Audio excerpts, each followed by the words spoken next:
Hey guys, how's it going? Welcome back to another video. Today we're going to be taking a look at guilds in Ashes of Creation, particularly the progression systems surrounding them, guild wars, alliances, and guild housing. As always, the game is in early development, so anything you do see here is subject to change. Let's take a high level look at some of the core components of guilds.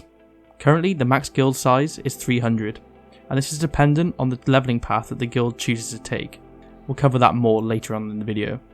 A guild alliance can be formed, which can contain up to 4 guilds. The actual creation of a guild in Ashes has some minimum requirements to be met. So firstly, you must be the minimum level. You must have 5 players chartered to join the guild. You must have the appropriate money and the quest line completed.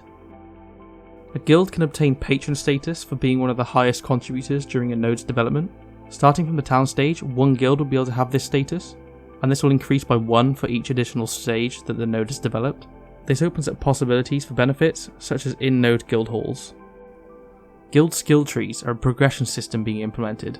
They offer player choice, consequence, and guild identity. A guild will be able to progress through questing, crafting, events, and node development. These activities will grant skill points that a guild will use to progressively unlock segments of their skill tree. The benefits from these skill trees vary from passive buffs that increase the combat stats of guild members, all the way to increasing the actual guild size and member cap. However, a guild will not be able to acquire all the unlocks and will have to weigh up their choices and make a trade-off depending on their long-term goals. If a guild chooses to focus on upgrading their guild member cap, fewer combat bonuses will be accessible from the skill tree.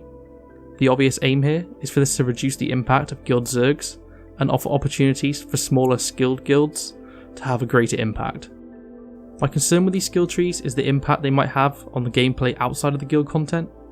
If a group of 5 players belonging to a small guild with fully optimized combat skill trees come into an open world fight with another group of 5, but that group of 5 is part of a max player count guild with limited combat enhancements, how will they fare if both groups are of equal skill? If the skills create a massive advantage, then not only will the opposing players be frustrated, but it could create a meta to where every guild just takes the same path and the system is boring, and that will actually subtract from the game. I don't know, it's just my thoughts, let me know what you think. Guild Wars aim to fill the gap between monthly castle sieges. Whilst a lot of the design is still up in the air, a number of mechanics are being considered, such as objective-based events.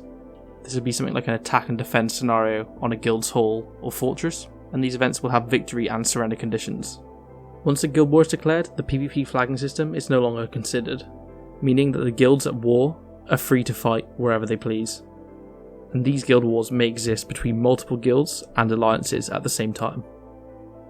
Guild leaders are able to form an alliance.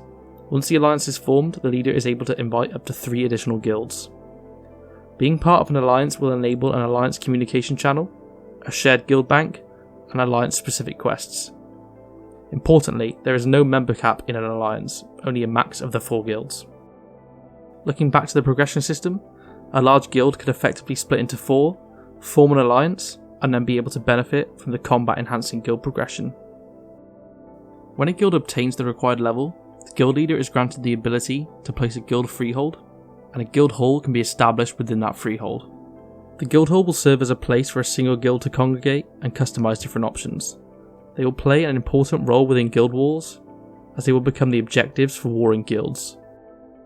A guild hall may also exist within a given node, known as an in-node guild hall.